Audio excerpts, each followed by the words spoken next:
Welcome to this week's edition of Exit Philosophy. He's Mal Ramanan. I'm Rich Griffin. And today's the first day, apparently, of spring. As the weather gets colder Well, and the rain pours down, but it sort of gets your heart racing when milestones like that come along. You know, St. Patrick's Day is in the rearview mirror. Uh, thankfully, yeah. still recovering from that one, I think. But it's a week away officially as we record, a week away from opening day, 3:07 at Rogers Center, or as I would like it to be called, the Sky Dome at Rogers Center. That would be a nice time. You know what? That would be a nice tribute. And And if they can't sign Vlad, that might be the only positive that comes at opening day. But we'll get into that topic also. The opening series in Japan, I don't know if you were up early to watch, but I felt obliged to get up at 6 both mornings and to watch it. And to me, the funniest was uh, Yoshi Yamamoto getting ready to throw the first pitch, and he has trouble with his pitch comm.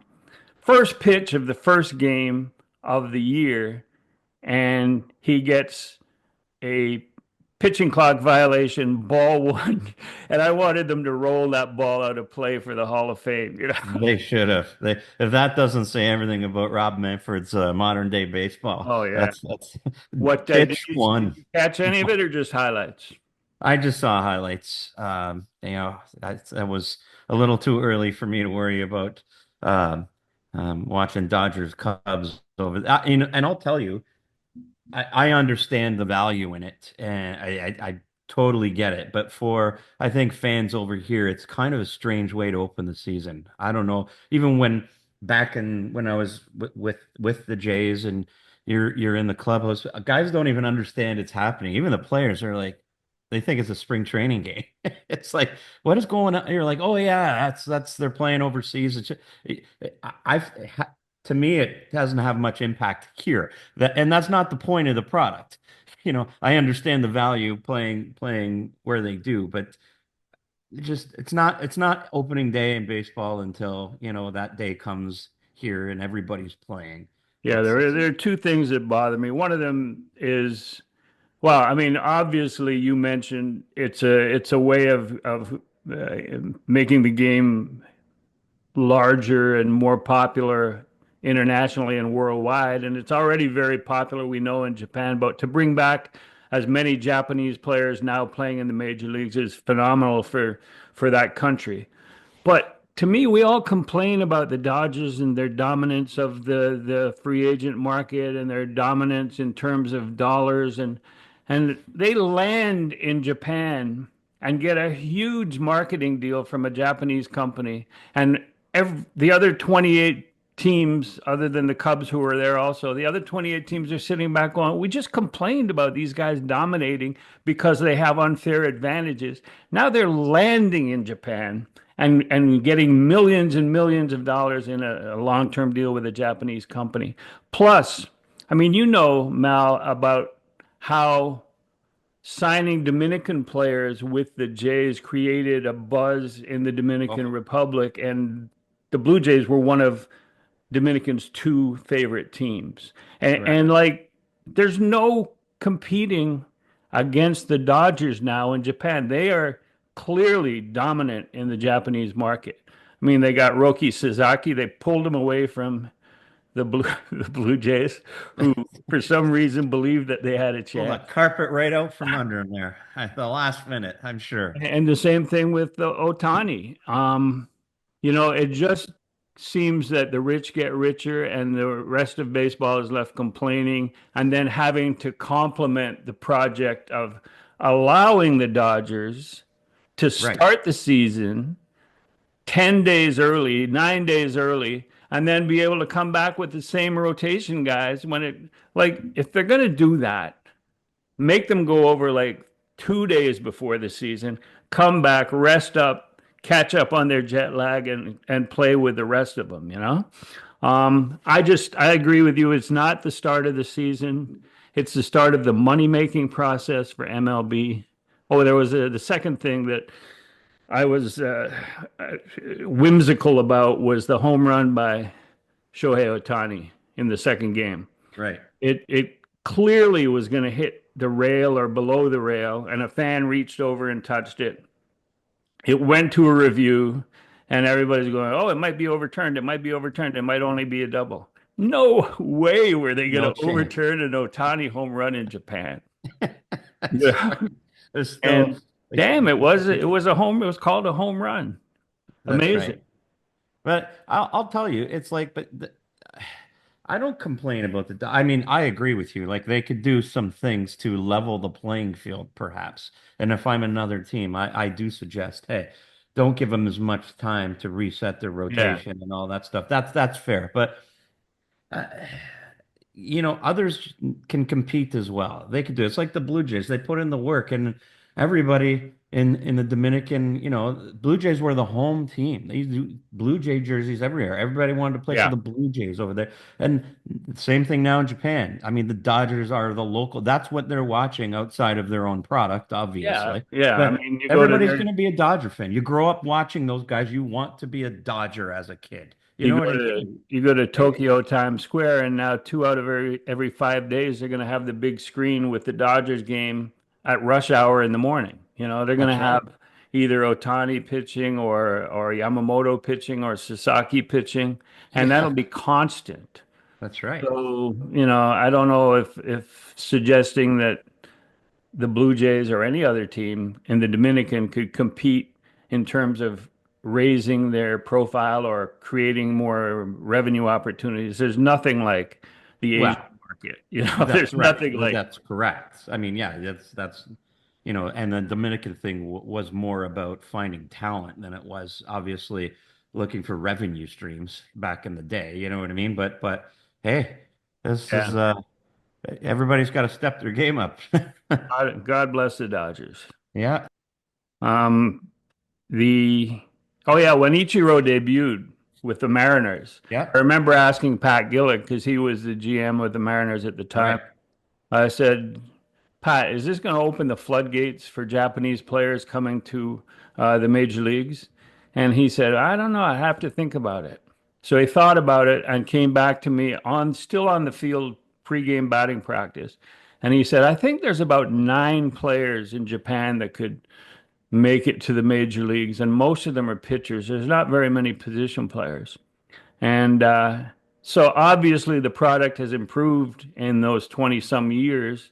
And as we all know, the examples ahead of players and the revision to the posting process has really helped Yeah. in terms of getting Japanese and Korean players into the major league market. But that was the impression of Pat Gillick, who's a Hall of Famer back in Well, 2000. So, he was relatively correct, obviously, but I yeah, mean, obviously the talent is there. It's just, um, yeah, it had to be nurtured. It had to be, harvested, so to speak, so a yeah. little more, and it has been. Before we move on, a shout out to Aiden Taggert, right-hander from Grimsby, who became the first non-drafted free agent signed by the Blue Jays in 2025.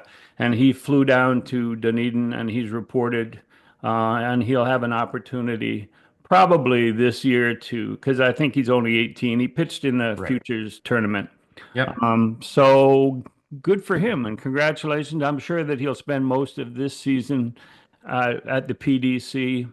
But just given the chance, he had a college offer but chose to sign with the Jays. So we'll see how that turns out. It just unfortunately means he can't be an Ironback. That's Yeah, oh my God, I'm sorry about it's just off the radar. I mean, congrats. yeah.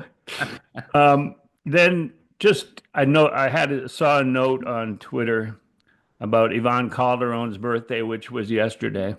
That's a name I haven't heard in a very long time. Ivan Calderon had two moments in his time with the Montreal Expos that struck me that I still remember to this day.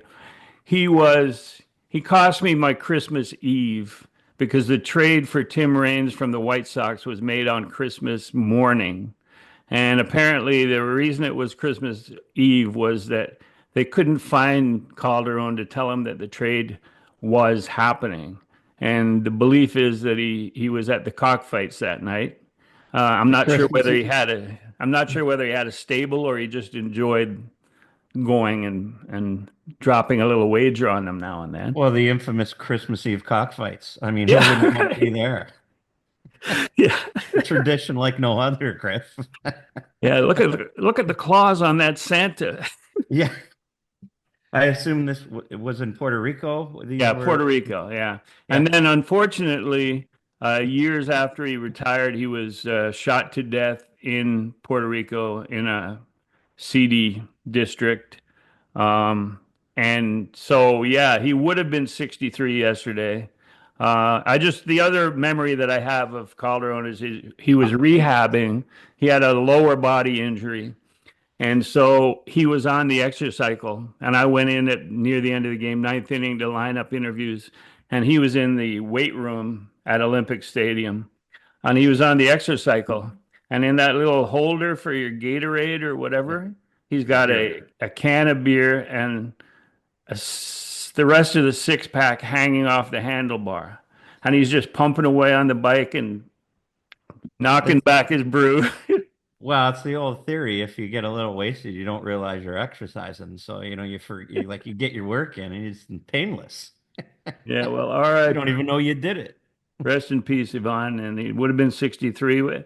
I mean, he was no Tim Raines, and I can't understand the reason for the trade, except maybe Raines was making too much money by that time. Right. But Calderon did a good job, and he's a great run producer. He might have a little Anthony Santander in him in terms of Yeah. ability, you know? Yeah, that's actually a good, maybe not as much power, Yeah, yeah. but yeah, that's a fair comp. Now, this morning, as we speak on Thursday late morning, earlier in the morning, Mark Shapiro met with the Blue Jays media in Dunedin. He has Right. an annual Yep. roundtable. Yep. Everything's on the record. And he suggested, and I won't read his quote, but he suggested that the Vlad contract will get done. It will happen, the extension. And he goes on about how Vlad wants to stay here the rest of his career, and the Blue Jays want him to stay stay the rest of his career. And we were talking about a 14-year extension beyond what he's already signed to this year. So that would have been 15 years. What are your thoughts, Mal, on the reason for it seems like a slight about face from the Blue Jays? I'm shocked at how public this all has been. I think my experience, your experience, anybody that is involved in these type of things, you just don't negotiate through the media. You don't make statements like this. And for some reason, this just hasn't been the case with even with Bo and Vladdy, like particularly Vladdy.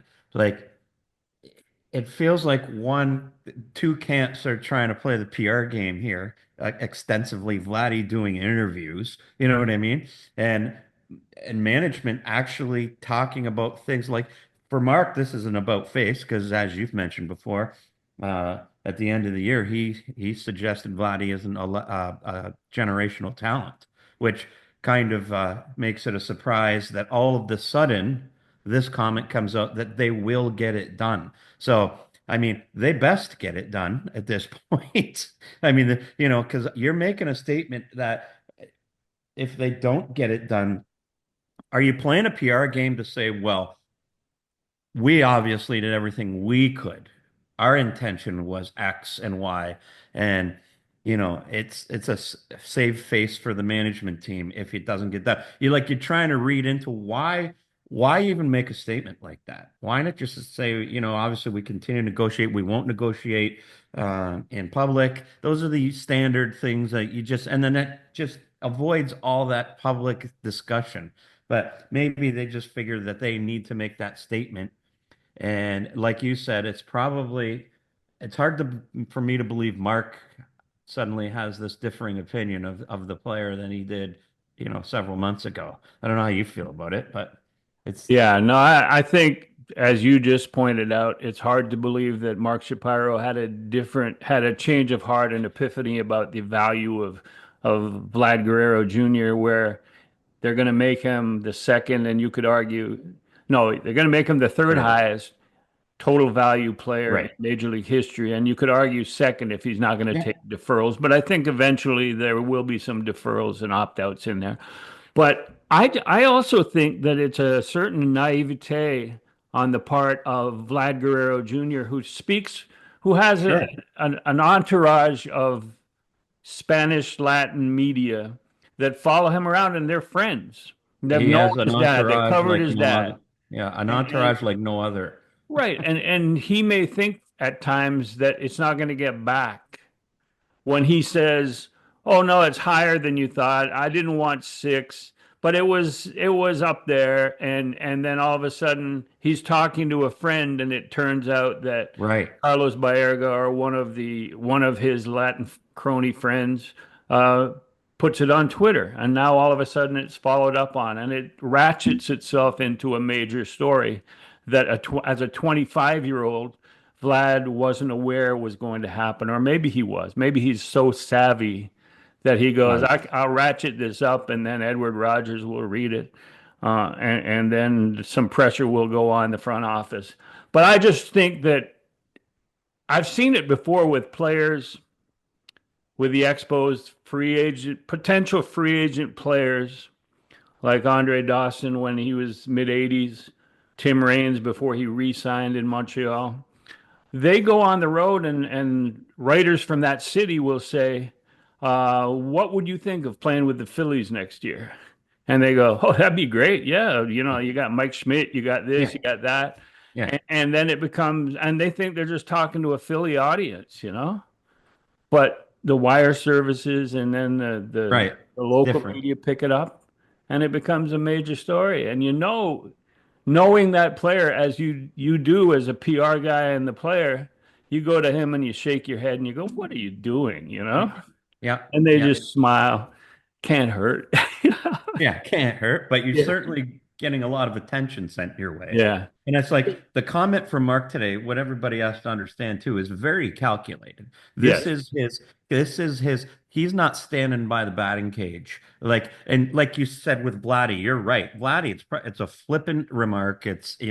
I actually believe that's the case. It's not savvy on any level. Mark is. Mark this is his scheduled meeting, and he's scheduled and he's prepared, and he wants that message out. Yeah. There's a purpose to that I mean, message. you So, would you would think that as a company trying to sell tickets over the winter, that if this was the way he felt all winter, that Mark would have hinted that we're working hard on it. It should happen. We're committed to signing Vlad to an extension, but he didn't, and the right. front office didn't, and No. therefore ticket sales, they're now reoffering those packages for $8 upper deck tickets for groups of 29 games. Yeah, And and all the way through to June now. yeah, There's never like obviously the season ticket situation is as bad as it's been in a while. Put it that way. something has changed Yeah. in the relationship between the front office and Vlad. And I believe that it's the intervention of Edward Rogers or somebody up there, who has the ability to get into Mark's ear and say, hey, we need to sign this guy. Right. Like whether it to me, and again, a question to you, what would your optimum timing be now that opening day is a week away for, Well, for announcing, for reaching an agreement? If you've committed to signing him, what would the optimum I, signing timing be? Now, yesterday, opening day. Let's be honest. Once those games hit, and the closer you get to that trade deadline, and the clock starts ticking again, obviously everything is in peril at that point. It's always better to get that stuff behind you, and everybody's just focused on the games, because this is a huge distraction. I mean, it's as big a distraction as you'll ever have. If he goes into the season and the clock's just ticking, and so if it's gonna get done, then they need to get it done in the next week. It Yeah, needs to get done. I think opening day. I mean, if he is willing to sign with the Blue Jays after the season for what they're offer was or less, it means that he had a down year for him, not a superior year, which means the team did not compete, which means do they really want to sign him if that's the best they can do with him in the lineup? So once the season starts, everybody looks at the early results, and after 10 games, if he's hitting a buck 50, they'll go, oh, no, he's not worth it. And we all know that 10, it's 162 Yeah. games, and class, the cream rises to the top, and he will put up his numbers, give or take, 10, 15, 20% of what his maximum is. So yeah, it's got to be before opening day. And anyone who goes back to old episodes of Exit Philosophy will find exactly how it's going to turn out Right. without any inner sources, but just being intelligent, savvy baseball historical people.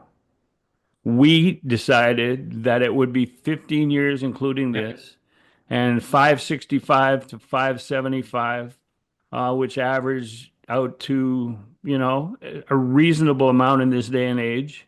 And so Yeah. look for those numbers and whether there's deferrals, which would help the club, or whether there's opt-outs, which would help the player, then we'll see. But some combination that includes a little creativity as we get closer will make the difference. And I think And it'll get done, and hopefully for the fans and for Vlad, it happens well, and I've also heard some people suggest, Rich, well, okay, let's say they go through the season and he becomes a free agent, that they can still sign him and et cetera, the Aaron Judge situation. That's just that I just don't believe that's not even in the same league. You know what I mean? A, they're not the Yankees. They're not where they are, with the program, the organization. If you let it go to the end of the year, I think the chance is zero that he signs here, yeah. with everybody involved. It's just not that situation. Well, fans will say, well, we'll offer him the most money. I think that's off the table. Yeah. For So, every Aaron Judge, for those people who suggest that, for every yeah, Aaron Judge situation, there's two Juan Soto situations. yeah, exactly. Like Or more. yeah, or more, but Or not with more. that much money involved. So now the rotation, the Max Scherzer thumb incident, mystery. Yeah. Why I was didn't. it a mystery? Why was it a mystery that something that Max Scherzer said had been bothering him since 2023 sidelines him at spring training of 2025?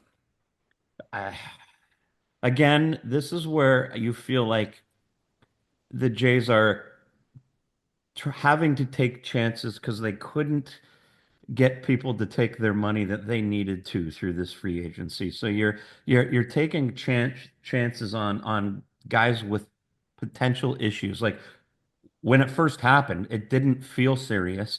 And the other point that's frustrating, the Jays said it wasn't related to anything previously, and it was.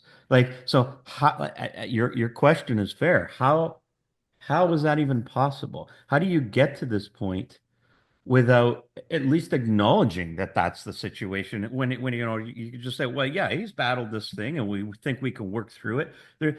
They always come across as trying to hide something from you rather than just be upfront with it. It's like Yeah, the old if ever since not alive, we know the truth still. It ever since permeates in the organization to this day. ever since the Jays screwed up the Mike Soroka situation, with the Right? White Sox, Wow. who injured his shoulder in a tour of Japan, and the Jays were not aware of it. And that was before it was necessary to go through a full physical. And Right.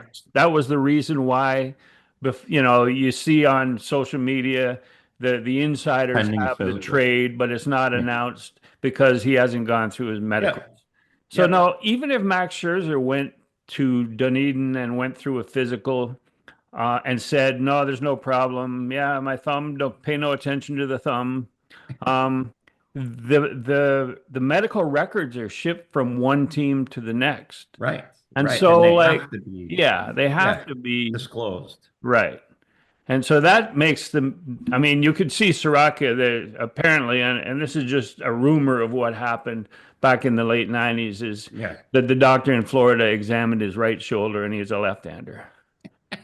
So, yeah, his shoulder's fine. Shoulders looks great. There's not much wear and tear in this at all. But this is a different age, and I don't see how that could have happened. But, it's not to say that Max Scherzer will not be able to pitch.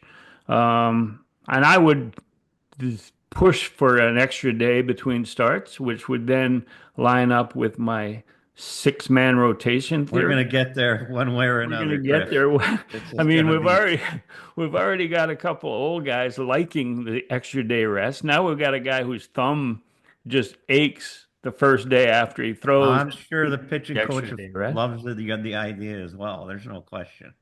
So let's go now. If Scherzer needs to go on the IL to start the season, what would you move? Because the sixth guy at this point is Yariel Rodriguez. Would you move him up to five, or would you keep him as a swing man and a sixth starter on occasion and bring up either Jake Bloss or Eric Lauer? I would keep him where he is. That's probably not a popular opinion, but the one thing I've known, I'm sure you've seen this as well. Pitchers love to know their roles. They love to know what's expected of them. They prepare for it. There's a lot that goes into it. If you and hey, Yariel's probably your best option as a starter, but now you're throwing everybody into different roles that none of them belong in. You know what I mean? And you say, well, maybe I don't care about Lauer or Bloss, so they just got to deal with it. And I'm sure they'd be happy to. But if you keep them in as their move Bloss in, let's for instance, temporarily, and Yariel's still in that, I think he could be quite a weapon out of the bullpen. I mean, he's got good stuff. And he knows what days he's starting, what days he's not. You're just putting one guy out. Now, what you get into the situations, like I say, the theory is great until chaos erupts and two and three guys get hurt, and there's nothing you can do about it. You're Yeah. looking for healthy bodies. But I would leave Yariel right where he is. Tell him this is what's expected of him, um, and this is what we need. And then I'd fill in the gaps with those the guys you've got there. They're going to have to get the job done. So Yeah. that's how I would do it. I don't know what you think, but how you would approach it. What I would do is I would leave Y-Rod exactly where he is, just as you suggest. Yeah. And then I'd bring Eric Lauer in because you don't have a left-hander in your rotation. Right. And that would be the left-hander in the rotation. He had success in, I believe, Korea last Yeah. year. He refound his abilities as a starter when he went to Korea. And so now he's back. And we've seen that have some success, not as an ace or number two guy, but at the back end of the rotation Yeah. as he would be. And then, you prevent teams from just loading up with their left-handers in the batting order, and all you've got is Brendan Little and Ryan Yarbrough in your bullpen, unless they Well, keep Richard Lovelady, which they Lovelace. added him to the love whatever. Lovejoy. Yeah, yeah, yeah. All Because right. they've added him to the 40-man roster, which Right. suggests that they plan on having three left-handers because they only have five right-handers in the rotation as of now. But Yariel Rodriguez, the logic is, as you point out, it's good to know your schedule. And there are 8 locked in starts for him before the All-Star break if he's that sixth guy. And that means that there's 4 stretches of 10 to 14 days where he can be used totally in relief as a long guy. And you've got Ryan Yarbrough as another long guy. So I Hmm. think the optimum formation of the pitching staff, 13-man pitching staff, is to have Yariel Rodriguez as the sixth starter, long guy when he's not scheduled to pitch for 5 days before or after, and bring in another fifth starter. To I me, agree. that makes the most sense because as I've pointed out in columns, when you have an eighth reliever, what leverage is he used in? I mean, we saw it last August and September when they traded half the decent bullpen pitchers away, the Blue Jays did. And they ended up with guys that wouldn't even pitch in. If a game was within That's two, right. 3 runs, they never got in a game. Right. So would you rather have that guy as the eighth reliever or Yariel Rodriguez, who has the ability to start and then give you more than 3 outs, 4, 5, 6 outs? Well, any bullpen, the best bullpens are when guys know their role and they're rolling. And I mean, obviously you got to pitch well to establish yourself. But when guys know, okay, I get the middle innings, I get the seventh, this guy gets the eighth, and we have a closer. That's when it's most effective. And when you're pulling guys, even one guy is in a different role, it impacts all the other guys in that bullpen because then they've got to stretch themselves or they've got to pitch and they don't know exactly. And I know that's most people will go, come on, you get in there and you pitch when you can. They're creatures of habit and you mentally get prepared. Okay, I got the seventh inning and I know I'm going to get the seventh inning, and that's my role. And that's when guys are most effective. And then you start pulling guys in and out and impacting even guys in the back end of your pen eventually. Um, your pen fails. And I mean, sometimes you can't do anything because they get hurt. I get it. Or guys aren't pitching well. But the less you can uproot your staff because somebody goes down, the better. Even if you got to put a guy like a Bloss or a Lauer into a more prominent role, I believe. Yeah, I would suggest that Jake Bloss, and I didn't mention him at all as a starter Well, he's because probably not ready, but I think that they need him to almost pitch a full season at AAA at Buffalo. right. Have him develop a lot of the weaknesses they found last year, because the fact that they didn't bring him up at all in September, late August or September 100%. last year just showed he was not ready. And Right. like he didn't get ready over the course of the winter. They need to see him pitch at AAA. And they expect him to be one of the guys replacing Chris Bassett when Bassett Right. was free agent. They have Alek Manoah that hopefully will redevelop into what he once was. And he threw off a mound for the first He time. did. He was giddy Well, with I'm sure. excitement. Maybe that changes his attitude from that cocky, I can beat you, and why don't you cross the Audi sign? But of course, Garrett Cole's on the IL too. So, Yeah. Well, I think but that's maybe part of that what, changed Alek Manoah's attitude. Maybe it's all part of the growing process. yeah. And so you've got Bloss for next year. You've got Manoah hopefully coming back. You've got Gosman in his final year of his contract. You've got Barrios with an opt out after next year. So, the rotation, they're looking ahead as much as right now. And Jake Bloss is a big part of that. So I don't see him coming up on opening day and filling that role anytime. No, no, no. That's probably not logical for sure. So the bullpen is also taking shape, and as I mentioned, there is a very good chance they go with three lefties, Brendan Little, Ryan Yarbrough, and Richard Lovelady, or as we call him, Dick, at least through the first month, because they're facing a lot of teams with a preponderance of left-handed hitters in Right. that part of the order. I feel like he used to be on Roger Ramjet cartoon, Thick Love Lady, wasn't he? Wasn't he Roger connected Ramjet, to, he's our man. yeah, connected to a lot of love somehow. You know what I mean? Thick Love Lady. So we'll just go over that. Eric Swanson obviously out. To me, Ryan Burr is being mentioned, but I don't see him as anything more than an insurance policy at Buffalo. Right. Um, Bastardo, the savvy Rule of Five pick that Yeah. knew was going to be on the IL, is on the IL. Um, Amir Garrett, another left-hander, he's out of the picture when he gets healthy. He was injured when he's out. When he gets healthy, he'll be. Dylan Tate is an interesting question because Dylan Tate last year was recovering. We all saw him when he was with the Orioles at his best. Right. Fourth overall pick by the Texas Rangers one year. You remember Dylan Tate? What do Oh you yeah. think of his chances of, at least after he works his way into shape, coming up and maybe replacing one of the guys that are there right now? Well, I think he'll get an opportunity. It's just what does he have in the tank? Like you said, we talked. He was down to 92, 93. That was not the Dylan Tate that we knew back in the day. So does the arm get healthier? Does the velo come back, or is he just learn how to pitch differently? Guys, sometimes that happens. Like you get your sinker, put the ball in play guy, and you can find your way to, another second life, so to speak. So he'll get the chance, I think. And Yeah. I like the signing because, you know, the pedigree's there, but who knows? Who knows?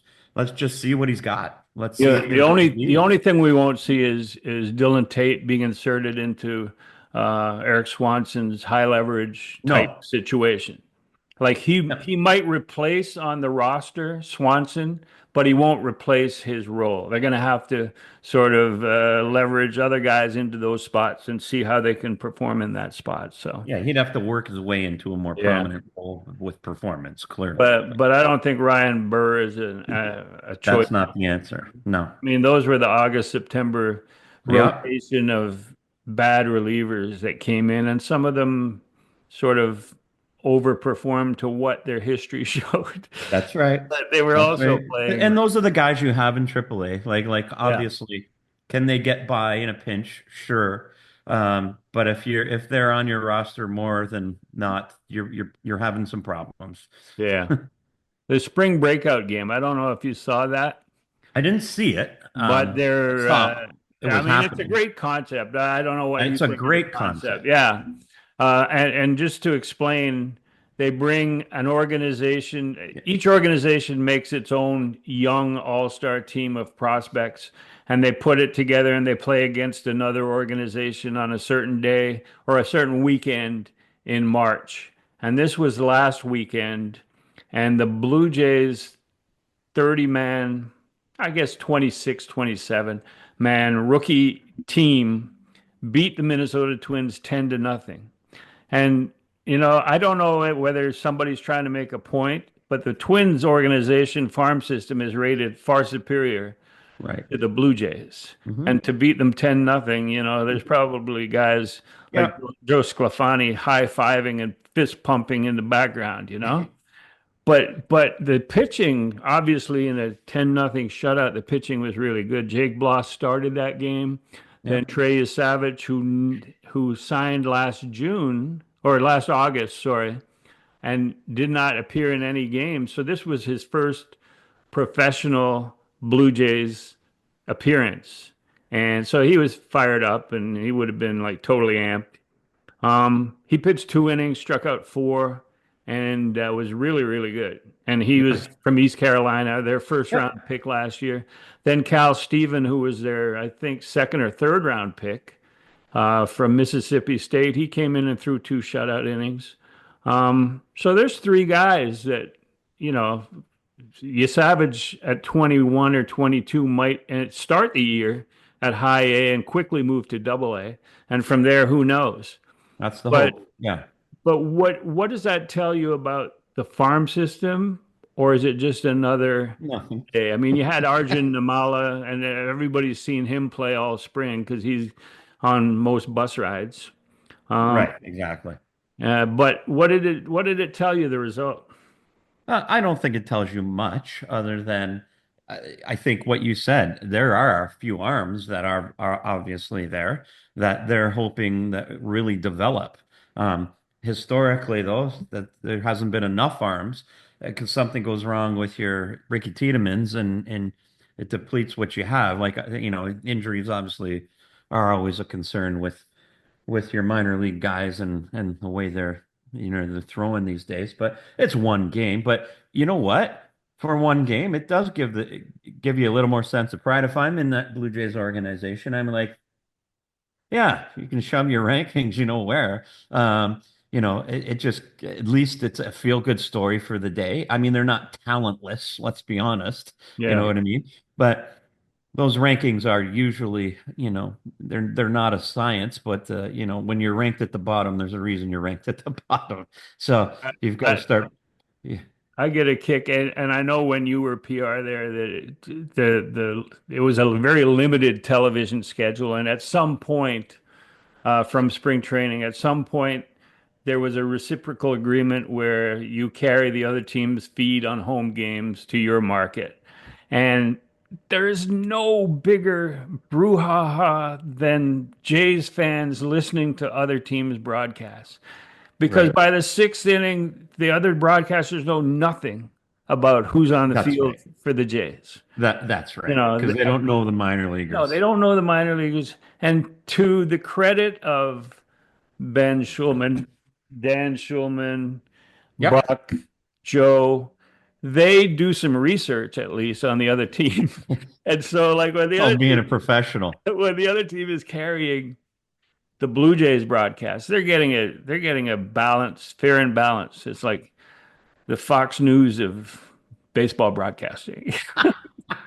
Yeah, just like that. I Yeah. will say, especially Ben, I think he does, when you're doing the radio too, you're sometimes you tend, I don't know, I think you tend to research a little more because you've got to provide more information. You've got to be more descriptive. You know what I mean? Yeah. So yeah, Yeah. yeah. I've seen that before. Guys, you're just like they have no clue who's in the game for the chase, and it's just like So they're lost, in a way, and I don't know what you think of this theory, but in a way, it's a negative to carry the Yankees broadcast from Tampa back to the market because all it does is piss the fans off. Well, and there's a way to fix that, Griff. You Send do the games yourself. send you a crew, yeah. You can spend a couple of bucks and do the Well, game yourself. I mean, they would have to bring in their broadcast part. Oh, I'm sorry. They own the team. Wait a minute. It's not even as hard as you think it is. That's right. But at spring training, one thing I love about spring training, what I loved when I covered for since from 95 to 2018 was the ability to just find a story in a peripheral player and make it into something special that people talk about that brings a tear to your eye. And the latest one is Keegan Matheson doing a story on Peyton Williams. Have you I seen didn't Peyton see it. Williams? Peyton Williams is 6'4", 290 pounds, first baseman. He looks like he should be driving a truck. And Yeah. so his nickname is the Iowa Meat Truck. And that's in the headline.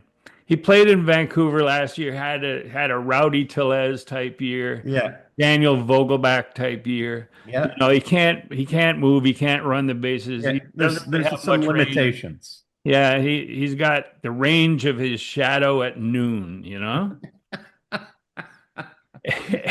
But he can hit the long Oh, ball, he can right? hit.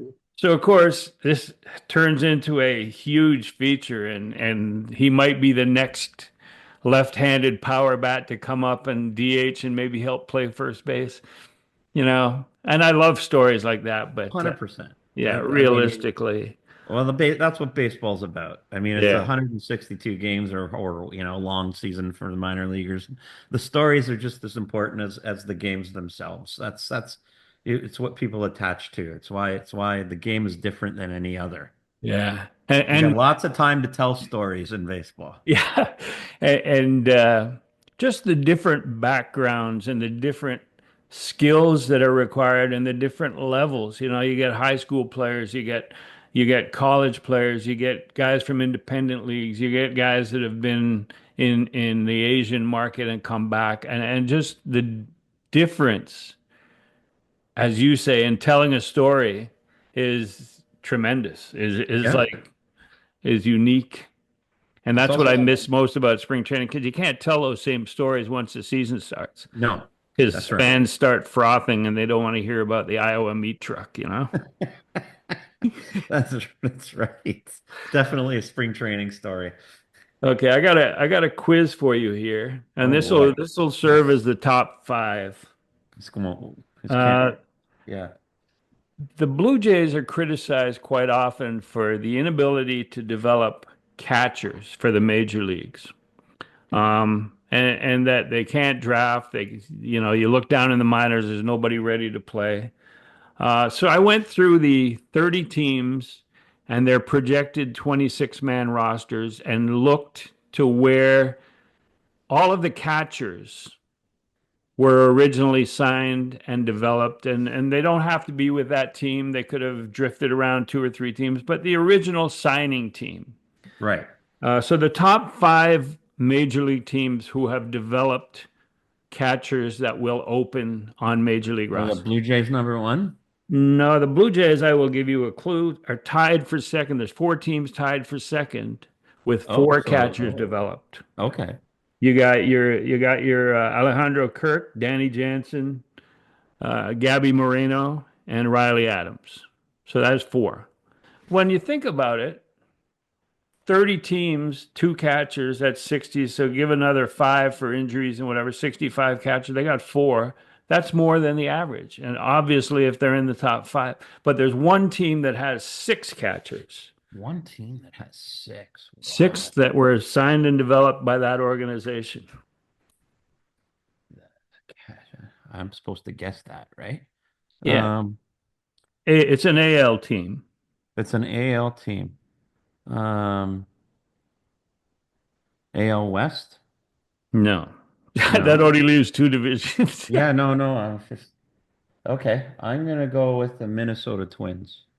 Um, no, I think they're at three, but it's the Yankees who have Wells and Rice, Yeah, Sanchez, right. Narvaez, Higashioma, Gashioka. Higashioka, sorry, and another guy I can't read my writing, but one, two, three, four, six guys.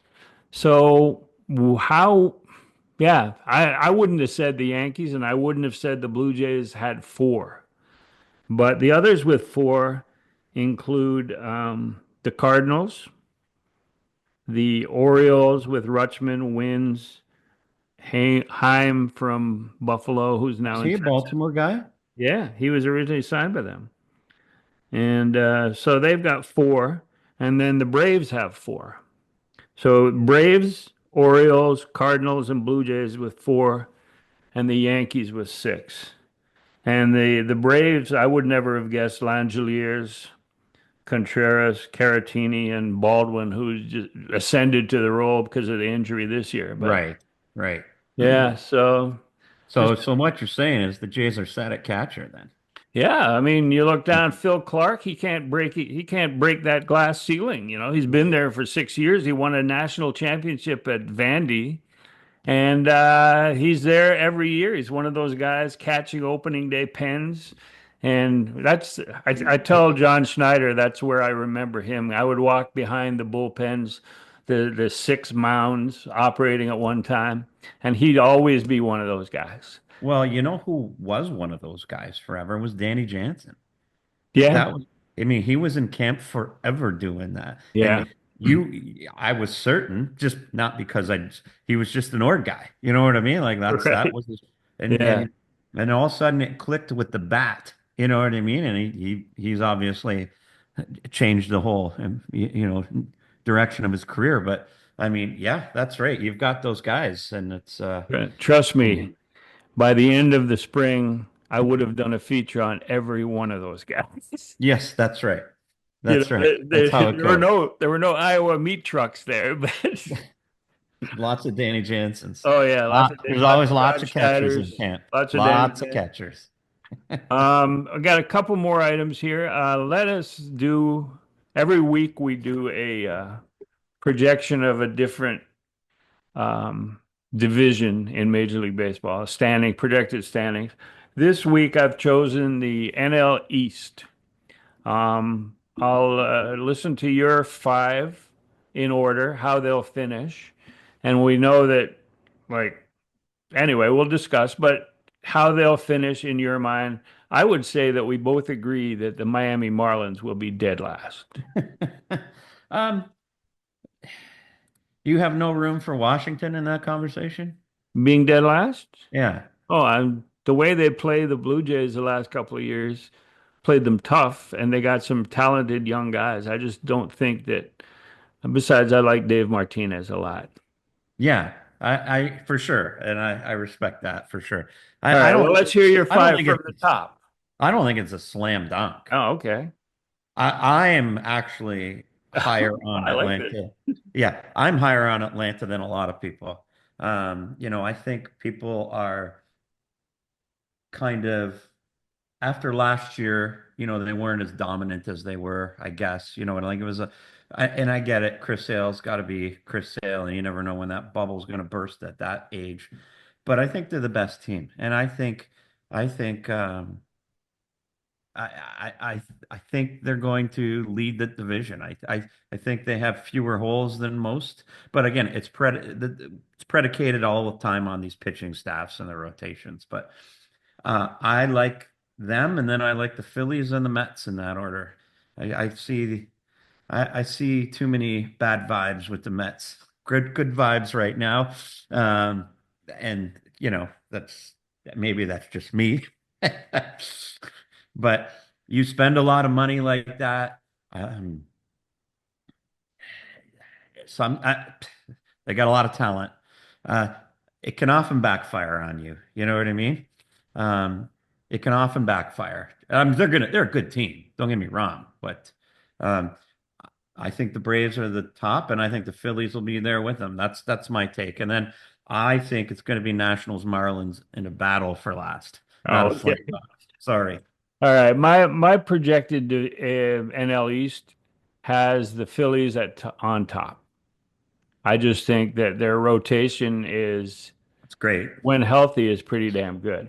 Yeah, it is. Um, and you can't argue with, and again, it's not 1 to 9 in their batting order, but it goes deeper than, say, the Blue Jays batting order. Right. So combine that with the rotate. I'm not a big fan of their bullpen at this point, because who knows about Jordan Romano, and then what else they've got in support has never been that good. So I got them winning the division. I got the Braves second because, as you point out, the Chris Sale, can he repeat that? Can he stay healthy? I just think that the Braves, and besides, I hate them for claiming that they won 15 divisions in a row. You know how I hold grudges, right?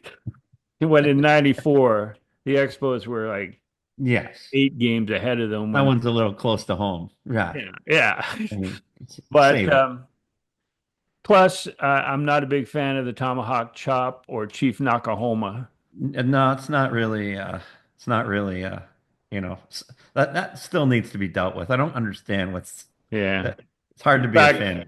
I was there when the Native Americans put a curse on them when they were playing the Twins in the World Series. I was on the concourse representing Major League Baseball. I wasn't, no, I might have been Were reporting. you? Yeah. Were you there with Oh, no, MLB? it was the Twins. I was representing Major League Baseball in PR, but I went out to see this, and they put a curse, said that the Yeah. Braves would never win a World Series as long as they did all this crap that everybody hated. And Yeah. then they lost to the Twins, which was exactly what the Native American elders suggested. What's going to And then happen? then the Native Americans had to go, yo, because they played the Indians in '95, and the Braves and the Indians, somebody had to win. So I wish I political incorrectness be damned. Somebody yeah. had to win that. I wish I had my Bet365 account back in when they put that curse on. There's a big opportunity there. The Braves can't win. So I've got Phillies, then Braves, then Mets. I mean, we went through a couple of weeks ago, we went through the rotations, compared Major Yeah. League rotations, and they're now down to two established starters in their rotation, and the rest are fill in. Who knows if the other guys are going to come back, and who knows if their two healthy guys are going to stay healthy. So You're talking about the Mets. yeah, and then Soto, Yeah, because then you're down to the Paul Blackburns of the world. yeah, You know yeah, what I mean? absolutely. Like, And like, then Soto has finished last, and he's won World Series, but he's also finished last. So we'll put him right in the middle. We'll put him third. Just because they signed him doesn't mean they're going to win. You absolutely know, not. I mean, the Yankees, oh yeah, he came in and they went to the World Series. Well, wait a second. They already had Aaron Judge, and they had the shortstop, and they had, Garrett Cole come back in August, and then they had a rotation that they were paying $200 million for, you know? So it's I've not got just one guy. Juan Soto having mediocre year vibes coming up. You know what I mean? For just, Other just than a his second. 120 walks. Well, yeah, they'll be there. You know Yeah. what I mean? Like, but I mean, low average, not quite the production that you've seen in last year or what have you. And Mets It fans are also very unforgiving for donkeys in the outfield. And correct. if he doesn't play a really good brand of defensive baseball, they'll get on him big time. Yeah. So they're my third place team. Then, as you know, I've already said the Nationals fourth. I think they Okay. might press the Mets. You know, they might be. Oh, Yeah, I oh. see them 75 to 81 wins. That's speaking of vibes, Dave Martinez vibes right there. That's And then of course the Marlins, who are stuck in the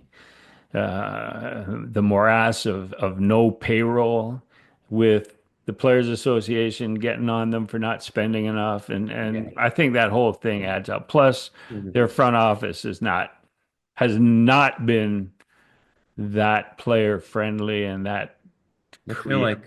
like close to home. They feel like the Buffalo Sabres of Major League Baseball for Oh, there me. you go. Yeah, you can relate to that for All those things you just said apply to the Sabres. All right, so we differ only at the top and the bottom. We agree on the middle, We agree on which the which Mets. is interesting because a lot of people obviously believe in the Mets, and we agree on the middle. So we do not agree on the rest of it. So we'll So have to before take note and revisit.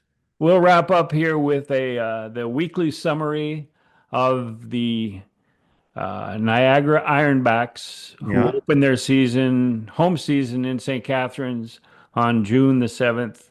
And I'm speaking to the team's owner, Mal Ramanan. Yeah.